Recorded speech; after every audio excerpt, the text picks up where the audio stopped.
Urdu ocean کے معزز ناظرین السلام علیکم۔ میں میٹرک میں پڑھتا تھا جب مجھے ایک لڑکی سے پیار ہو گیا تھا، لیکن وہ لڑکی مجھ سے کافی سال بڑی تھی۔ میں سارا دن اس کے گھر کے آگے چکر لگاتا اور اس کو ایک نظر دیکھنے کو ترستا رہتا تھا۔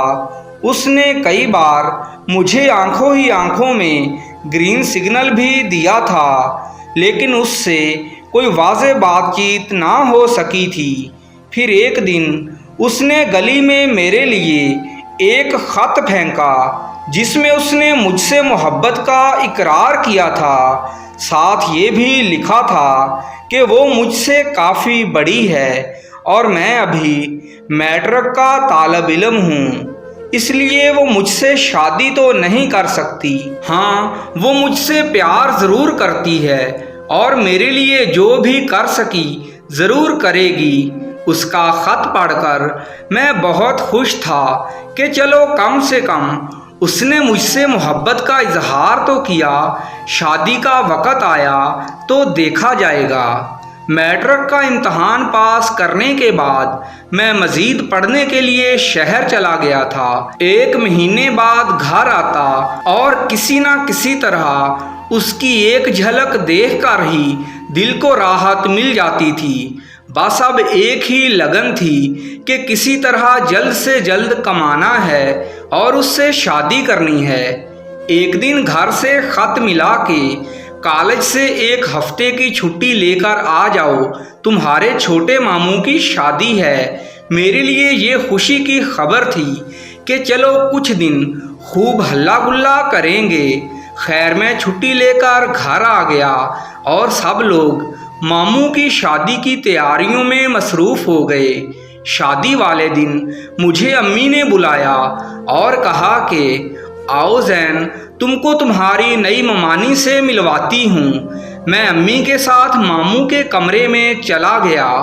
جیسے ہی میری نظر ممانی پر پڑی، گویا آسمان میرے سر پر آ گرا۔ میرے سامنے میری محبت دلہن بنی بیٹھی تھی۔ میں جہاں تھا وہیں بت بنا رہ گیا۔ اس نے جیسے ہی مجھے دیکھا، ایک تاریک سایہ اس کے چہرے پر گزر گیا۔ میں وہیں کرسی پر بیٹھ گیا۔ میری امی کسی کے بلانے پر باہر چلی گئی۔ اب ہم دونوں کمرے میں اکیلے تھے۔ میرے صبر کے بندھن ٹوٹ گئے تھے۔ کیوں کیا تم نے میرے ساتھ ایسا؟ میں زور سے چلایا۔ میرے زور سے چلانے پر ممانی گھبرا گئی۔ اس نے اچانک میرے سامنے ہاتھ جوڑ دیے اور کانپتی ہوئی آواز میں کہا کہ میری عزت آپ کے ہاتھ میں ہے، خدا کے لیے مجھے رسوا مت کرنا، میں آج بھی تم سے محبت کرتی ہوں۔ نہیں چاہیے مجھے ایسی جھوٹی محبت، میں ایک بار پھر چلایا۔ اتنے میں میری امی بھاگتی ہوئی کمرے میں آئی اور پوچھنے لگی کہ زین بیٹا کیا بات ہے، کس پر چلا رہے ہو؟ میں نے سامنے بیٹھی روتی ہوئی ممانی کی طرف اشارہ کیا اور کہا کہ پوچھو اس سے، اگر اس نے مجھ سے شادی نہیں کرنی تھی تو میرے ساتھ محبت کے جھوٹے وعدے کیوں کیے تھے؟ ممانی دلہن کے لباس میں بیٹھی تھر تھر کانپ رہی تھی۔ میری امی سمجھدار خاتون تھیں، فوراً معاملے کی تہ میں پہنچ گئیں۔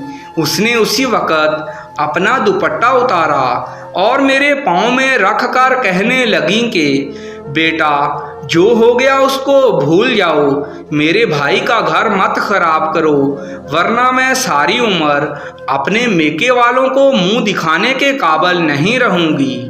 میں نے امی کا دوپٹہ اٹھا کر ان کو پکڑایا اور کمرے سے باہر نکل گیا۔ میرے پاس کہنے کو کچھ نہیں بچا تھا۔ رشتوں کی زنجیر میں میری محبت الجھ کر رہ گئی تھی۔ میں نے اپنا سامان باندھا اور شہر چلا گیا، جہاں پر کالج میرا راستہ دیکھ رہا تھا۔